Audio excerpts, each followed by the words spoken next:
जमधा पाठशाला चैनल में आपका फिर से स्वागत है। तो दोस्तों, जैसा कि आप सभी देख पा रहे हैं कि आज हम लोग जैक मैट्रिक बोर्ड के हिंदी विषय के ऑब्जेक्टिव टाइप क्वेश्चन आंसर करने वाले हैं। तो दोस्तों चलिए क्लास को बिना देरी किए आगे बढ़ाते हैं। तो दोस्तों, जैसा कि आप सभी देख पा रहे हैं, आज हम लोग पढ़ने वाले हैं ऑब्जेक्टिव टाइप क्वेश्चन आंसर। ठीक है, हिंदी सब्जेक्ट के। झारखंड शैक्षणिक अनुसंधान एवं प्रशिक्षण परिषद रांची। ठीक है, मॉडल प्रश्न सत्र क्या है 2022-23। आपका विषय है हिंदी और ऑब्जेक्टिव टाइप क्वेश्चन। ठीक है दोस्तों, टोटल आपका रहने वाला है मार्क्स 40। ठीक है, और समय आपका रहने वाला है 1 घंटा 30 मिनट यानी कि 90 मिनट। तो दोस्तों यहाँ पे कुछ कंडीशन को पढ़ लेना है, समझ लेना है। सभी इस प्रश्न में 4 खंड हैं। ठीक है, मतलब सभी इस प्रश्न में 4 खंड है, मतलब टोटल 40 सवाल है।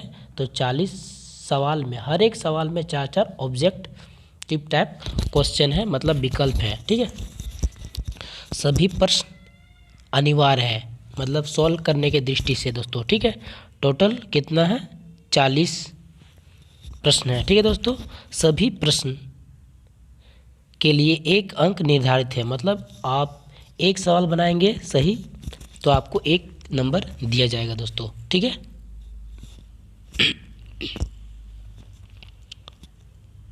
तो दोस्तों चलिए क्या है, और एक ठो कंडीशन यहाँ दिया हुआ है। प्रश्न के 4 विकल्प दिए गए हैं, इनमें से सही विकल्प का चयन करें, गलत उत्तर के लिए कोई अंक नहीं काटे जाएंगे। मतलब बोल रहा है कि जितना भी क्वेश्चन दिया हुआ है और सब में ऑब्जेक्टिव दिया हुआ है। ठीक है, एक सवाल में 4 ऑप्शन दिया हुआ है, उसमें आपको सही उत्तर को चुनना है। अगर आप गलत करते हैं तो उसके लिए आपके कोई नंबर नहीं काटे जाएंगे। ठीक है दोस्तों, देखिए खंड का है, यहाँ पे थोड़ा सा ध्यान देना है। क्या अपठित गद्यांश एवं काव्यांश। पठित का मतलब होता है जो पाठ आप पढ़ चुके हैं, अपठित मतलब होता है जो पाठ आप नहीं पढ़े हैं। ठीक है, गद्यांश का मतलब होता है, देखिए दोस्तों मैं थोड़ा इसको मैं कलर चेंज करता हूँ। देखिए ये गद्यांश का मतलब होता है गद्य जोड़ अंश, यही इसका संधि विच्छेद होगा। ठीक है दोस्तों, इसको समझ लेना है पहले। गद्य का मतलब होता है कहानी होता है, कहानी आप समझ सकते हैं, लेख समझ सकते हैं, निबंध समझ सकते हैं। ठीक है दोस्तों, अब नेक्स्ट है आपका काव्यांश। काव्यांश का मतलब होता है आपका कव्य जोड़ अंश, यही संधि विच्छेद होगा इसका। कव्य का मतलब होता है कविता और अंश का मतलब होता है भाग। ठीक है दोस्तों, तो चलिए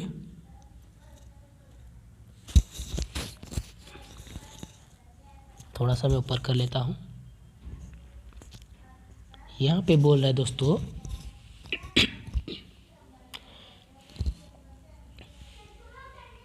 निम्नलिखित गद्यांश को पढ़कर उसे पूछे गए प्रश्नों के उत्तर दीजिए। मतलब बोल रहा है दिए गया जो भी दिया हुआ है गद्य जोड़ अंश, यही इसका संधि विच्छेद होगा। हम लोग ने यहाँ पे भी समझा। गद्य का मतलब क्या होता है, कहानी भी हो सकता है, लेख भी हो सकता है, निबंध भी हो सकता है, और अंश मतलब भाग, मतलब कहानी का भाग भी और लेख का भाग भी और निबंध का भाग भी, यही समझना है। तो इसमें जो पढ़ कर हम लोग को समझना है, उसमें पूछा गया है उसका उत्तर देना है। ठीक है, क्या है पढ़ते हैं, चलिए थोड़ा सा। घड़ी की टिक टिक हमसे कुछ कहती है, उसकी निरंतरता सरकती हुई सुइयां कह रही है, समय जा रहा है कुछ कर लो, जो क्षण एक बार चला गया वह कभी लौट कर नहीं आता। एक बार एक व्यक्ति ने महात्मा गांधी से पूछा, जीवन में ऊंचा उठने के लिए किसी को सबसे पहले क्या करना चाहिए, शिक्षा, शक्ति या धन ग्रहण। ठीक है, गांधी जी ने उत्तर दिया, यह वस्तु जीवन में उठने में सहायक अवश्य होती हैं, किंतु मेरे विचार से एक वस्तु का सबसे अधिक महत्व है और वह है समय की परख। प्रत्येक कार्य का निर्धारित समय होता है, उसे करने या ना करने का। यदि आप में समय को परखने की कला सीख ली है तो पुनः आपको किसी प्रसन्नता या सफलता की खोज में दर दर भटकने की आवश्यकता नहीं है, वह स्वयं आकर आपका दरवाज़ा खटखटाएगी। ठीक है दोस्तों, उम्मीद करता हूँ आप लोगों को समझ में आ रहा होगा।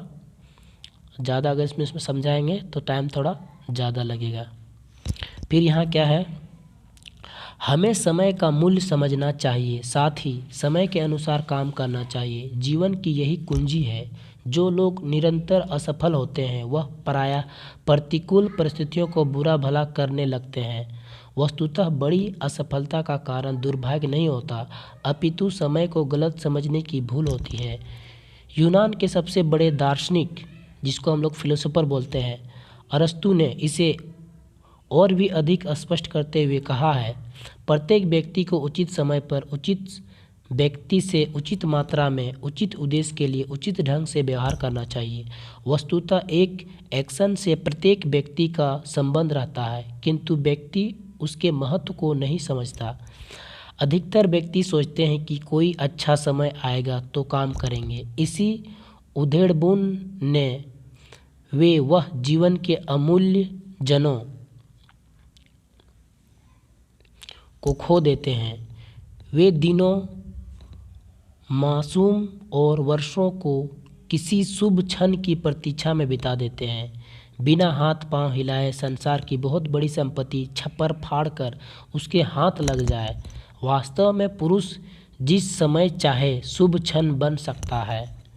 आवश्यकता है श्रम की और समय की परख की।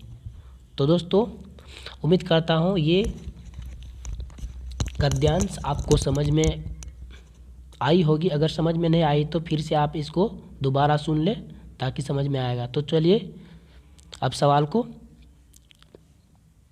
सॉल्व करते हैं।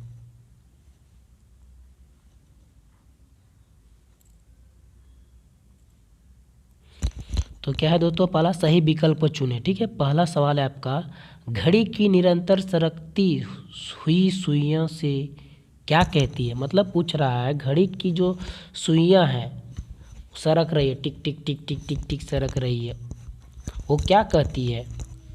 तो उसका ऑप्शन यहाँ पे दिया हुआ है सॉरी, कुछ आराम कर लो, घूम लो, नाच लो, कुछ कर लो। इसका सही आंसर होगा कुछ कर लो। ठीक है दोस्तों,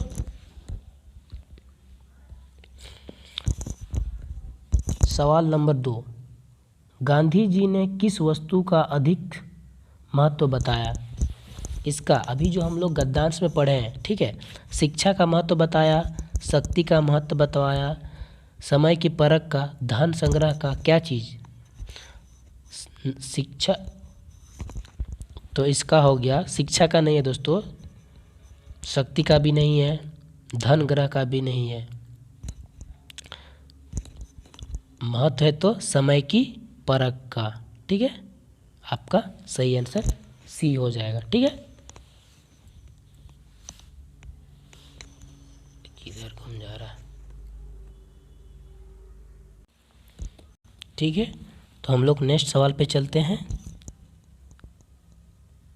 जीवन की कुंजी क्या है। प्रतिकूल परिस्थितियों को बुरा भला कहना, असफलता को दुर्भाग्य समझना, समय को गलत समझना, समय का मूल्य समझकर काम करना, यही जीवन की कुंजी है। ठीक है दोस्तों, तो इसका आंसर हो जाएगा डी नंबर, समय का मूल्य समझकर काम करना। चौथा सवाल है दोस्तों आपका,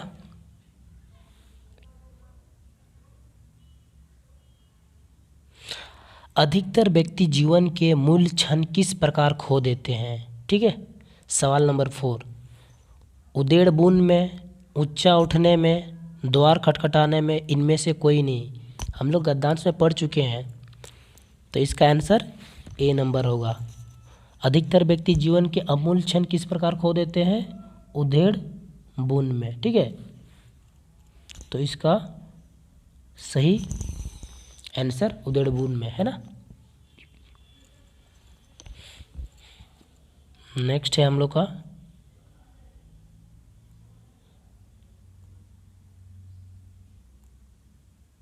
ठीक है। यहाँ पे दोस्तों हम लोग को पढ़ना है क्या है,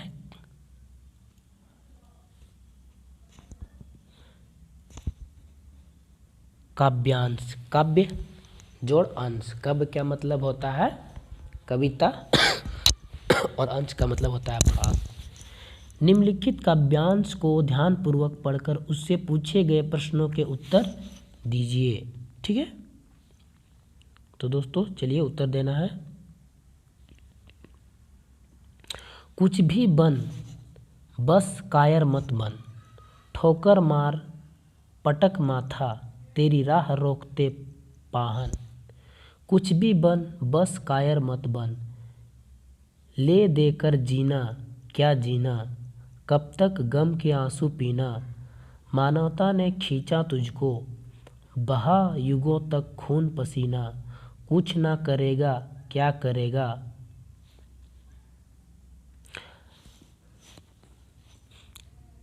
रे मानुष बस कातर कंद्रन, कुछ भी बन बस कायर मत बन। युधम देही काहे जब पामर, दे ना दुहाई पीठ फेर कर।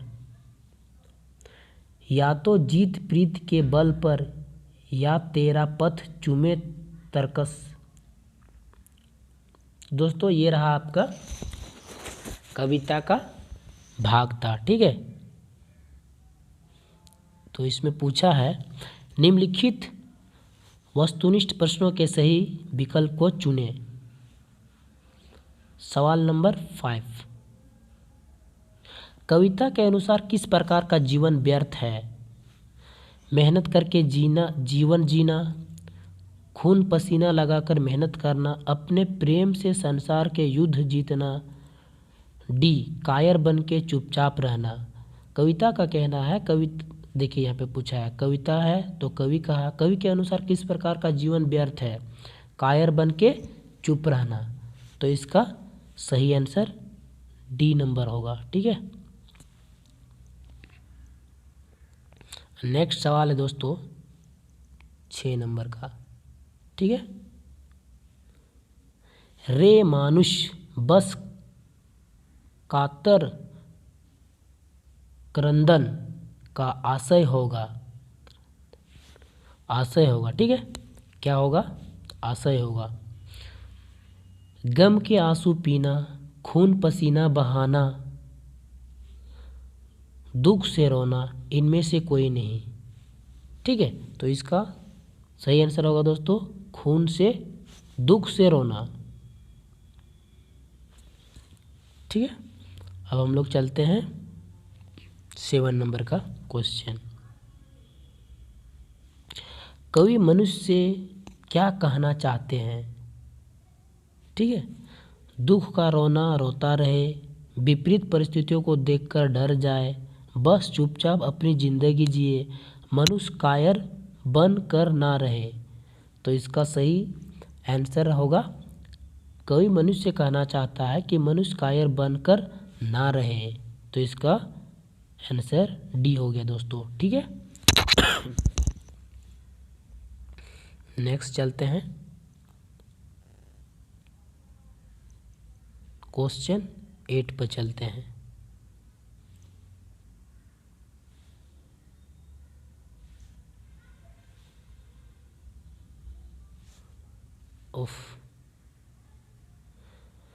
पथ चूमे तरकस का अर्थ है।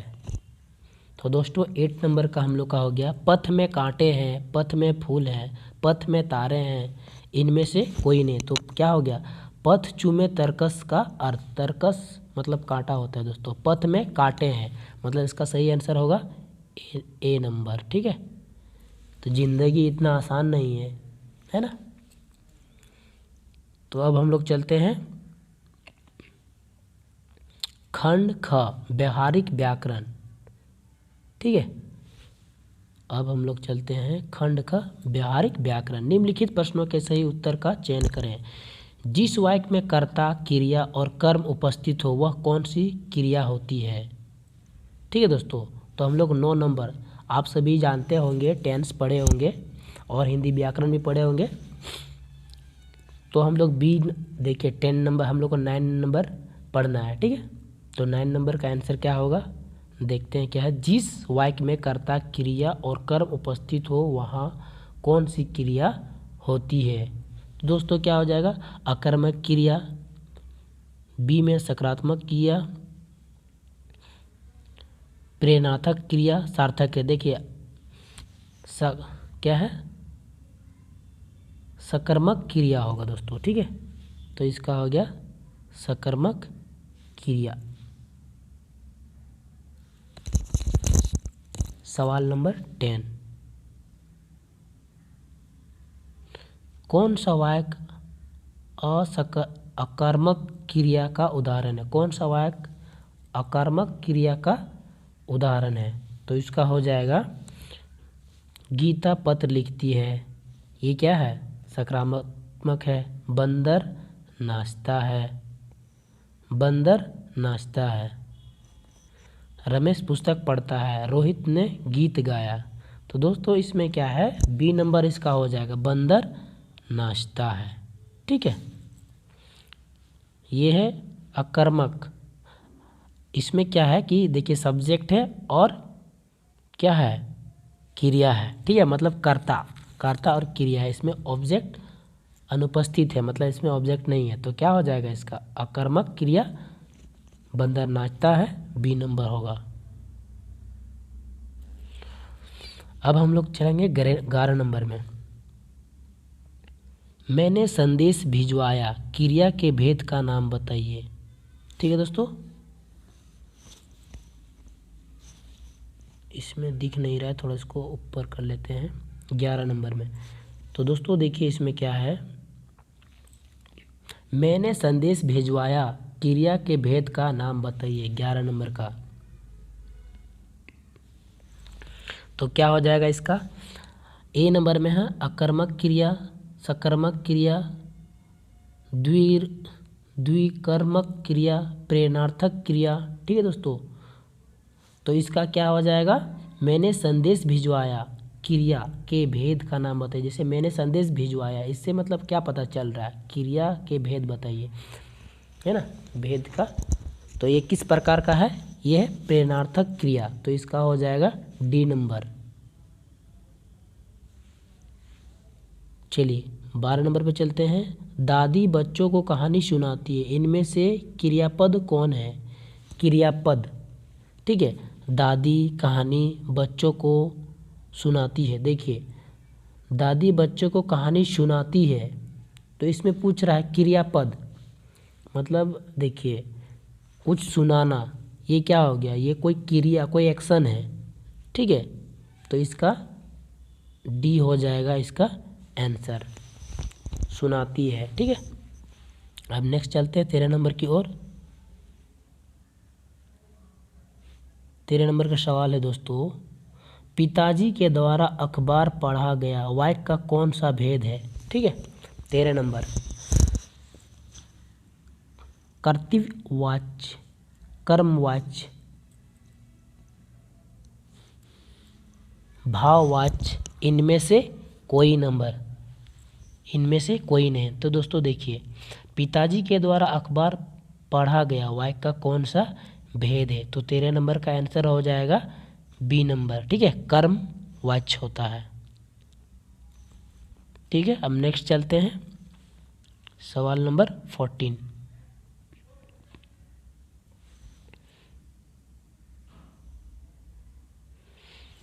क्या है, कर्तव्यवाच्य वाक्यों में कर्ता के कार्य की खालिस्तान होती है।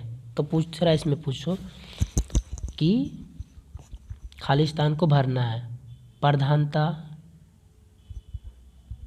नीरसता, सरलता,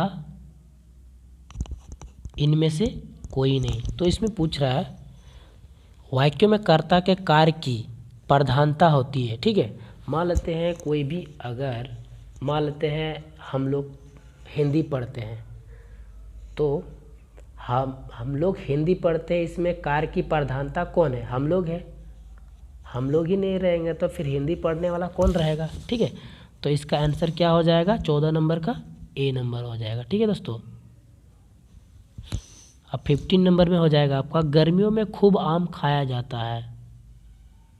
ये तो स्वाभाविक है, गर्मियों में ही आम पकता है ना। गर्मियों में खूब आम खाया जाता है, ये आपका हो गया 15 नंबर। तो कर्मवाच्य, भाववाच्य,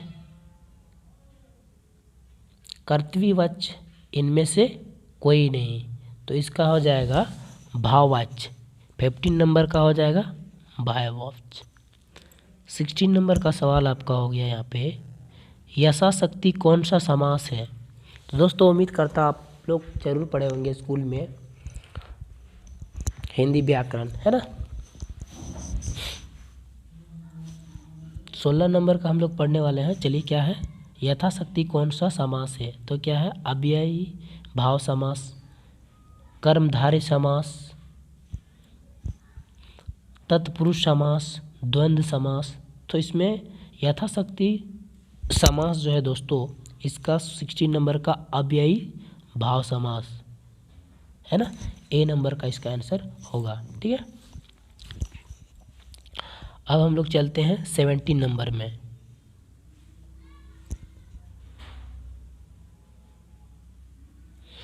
दो या दो से अधिक पदों के मेल को क्या कहते हैं? दो या दो से अधिक पदों के मेल को क्या कहते हैं? 17 नंबर में संधि, समास, उपसर्ग, प्रत्यय। तो अगर दो या दो से अधिक पदों के मेल को हम लोग कहते हैं दोस्तों, इसका हो जाएगा बी नंबर, समास। ठीक है, तो इसका आंसर हो जाएगा समास। ठीक है, चलते हैं नेक्स्ट 18 नंबर का सवाल में।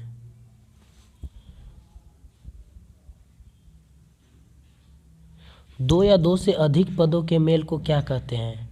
17 नंबर का हो गया दोस्तों। अब हम लोग चलते हैं 18 नंबर, इसका बी नंबर हो जाएगा समास। ठीक है, 18 नंबर हो जाएगा, जलज का अनेकार्थी नहीं है।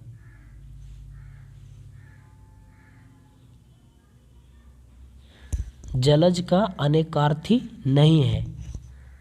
18 नंबर का क्या हो जाएगा? कमल, मोती, मछली, बादल। तो इसका आंसर हो जाएगा जलज का अनेकार्थी नहीं है।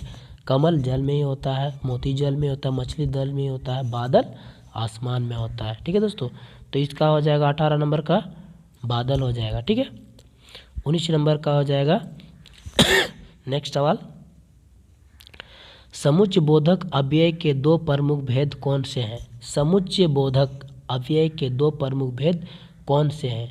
19 नंबर, पहला क्या है? क्रिया विशेषण और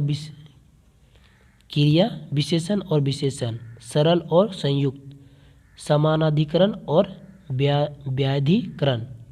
फिर क्या है? विषयामादि बोधक और कारक। तो 19 नंबर का आपका हो जाएगा सी नंबर, समानाधिकरण और व्याधिकरण। ठीक है दोस्तों, हम चलते हैं नेक्स्ट।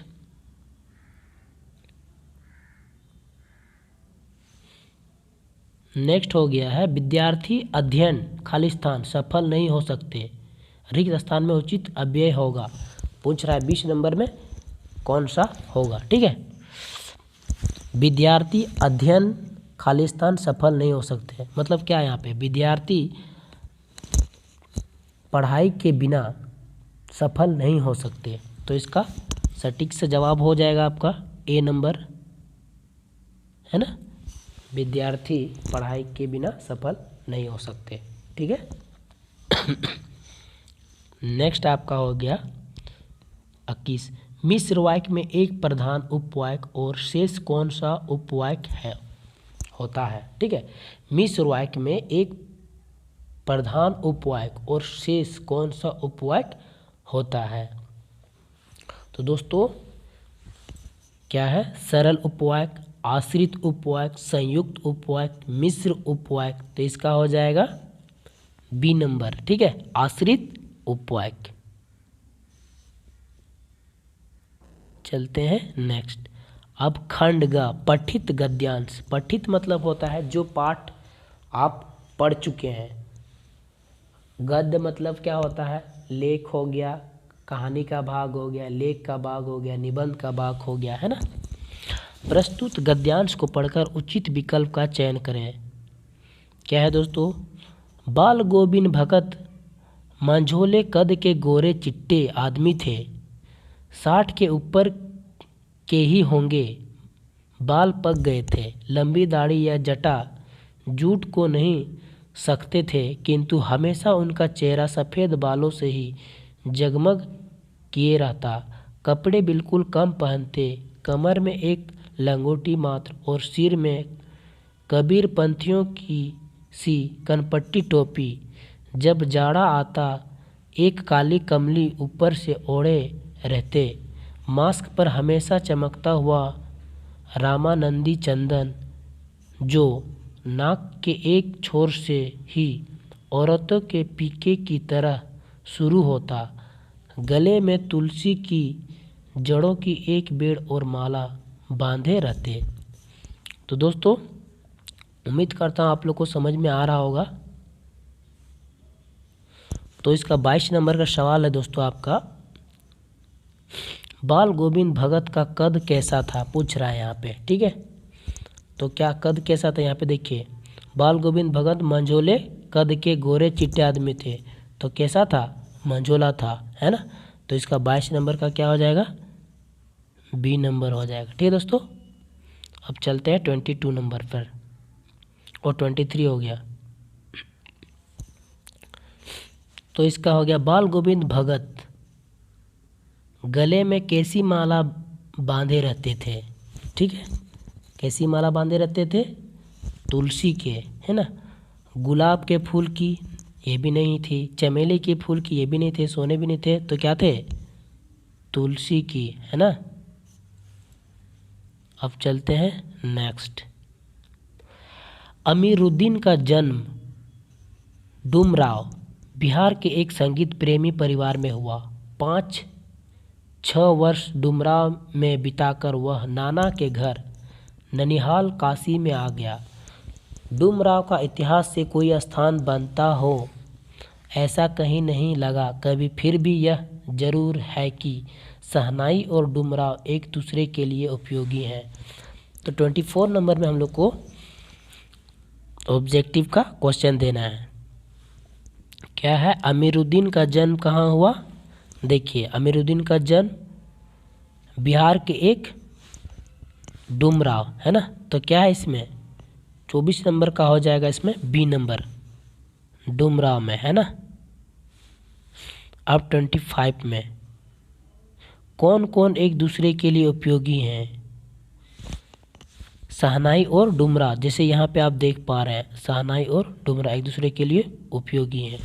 तो डुमराव और बिहार दिया हुआ है, काशी और डुमराव, शहनाई और डुमराव, अमीरुद्दीन और बिहार, तो क्या हो जाएगा 25 नंबर में, 25 नंबर में क्या हो जाएगा, सी नंबर का, ठीक है दोस्तों।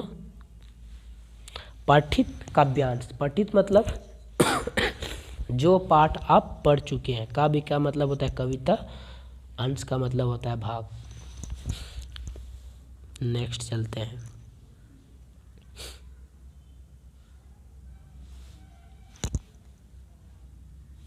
प्रस्तुत काव्यांश को पढ़कर सही उत्तर का चयन करें। तुम्हारी यह दंतुरित मुस्कान, धन्य तुम माँ भी तुम्हारी धन्य, चिर प्रवासी में इतर में अन्य, अतिथि से प्रिय तुम्हारा क्या रहा संपर्क, उंगलियां माँ की कराती रही है मधुरपक। ये देखिए दोस्तों, ये कविता का भाग है, ठीक है।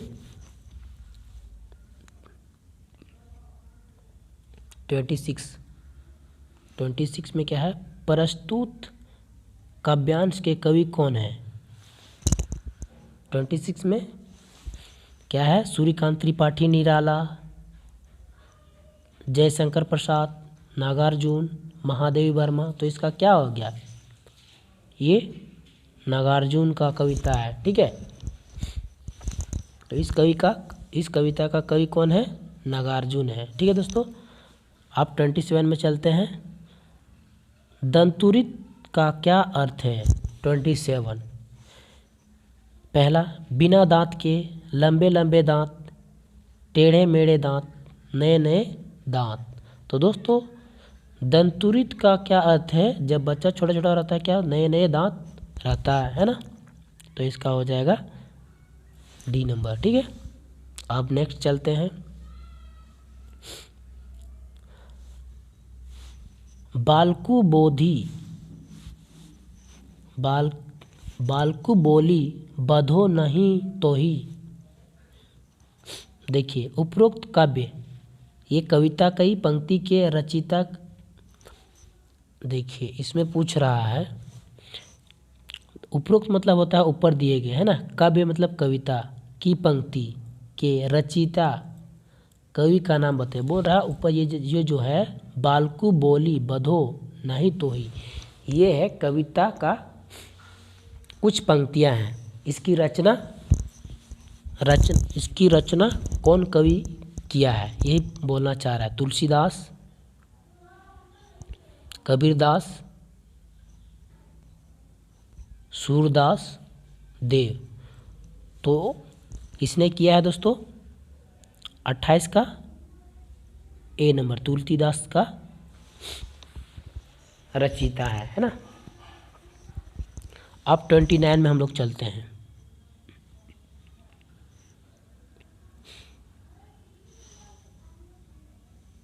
उपरोक्त पंक्ति में कौन सा अलंकार है?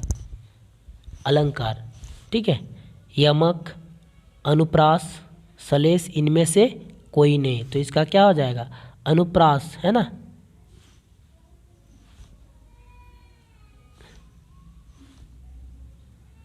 अनुप्रास। अब हम लोग पढ़ेंगे खंड घ, पाठ्य पुस्तक। ठीक है दोस्तों, चले चलते हैं। निम्नलिखित प्रश्नों के सही विकल्प का चयन करें। 30 नंबर में क्या है? कृष्ण का संदेश सुनकर गोपियों के स्थिति कैसे हो गई? मिलन की आस जगी, विरह की आग जगी, खुशी की आस जगी, प्रेम की आस जगी। कृष्ण का संदेश सुनकर गोपियों की स्थिति कैसी हो गई? ठीक है, तो दोस्तों ये तो 30 नंबर का क्या हो गया? बी नंबर हो गया, है ना। विरह की आग जगी। अब 31, उत्साह कविता किन अर्थों और इशारा करती है? उत्साह देखिए, उत्साह का मतलब होता है दोस्तों खुशी।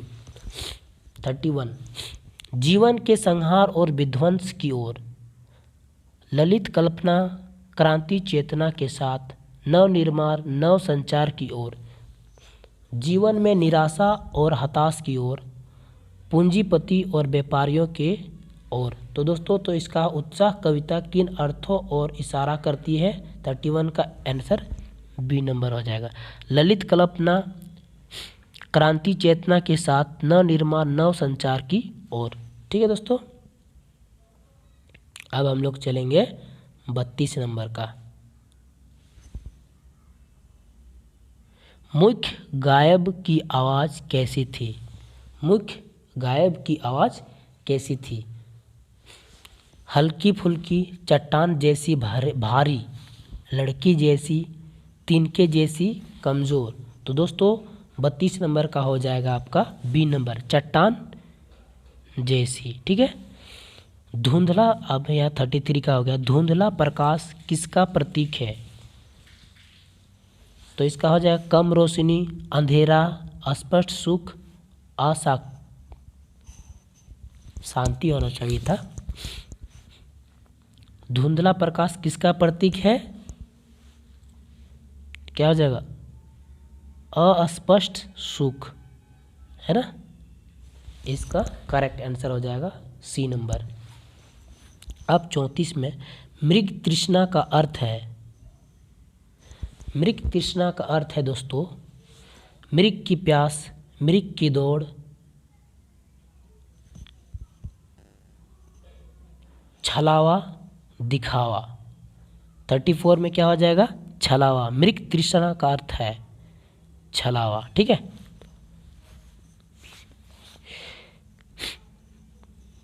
अब हम लोग जाएंगे 35। पाठ माता का आंचल में मर्दुए शब्द किसने किसके लिए प्रयोग किया। 35।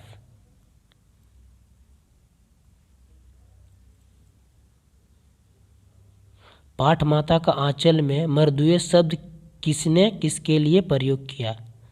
तो दोस्तों क्या है, लेखक ने अपने पिता के लिए, लेखक की माता ने लेखक के पिता के लिए, लेखक की माता ने लेखक के लिए, इनमें से किसी ने किसी के लिए नहीं। तो दोस्तों इसका आंसर हो जाएगा लेखक की माता ने लेखक के पिता के लिए, ठीक है। 35 का बी नंबर हो जाएगा।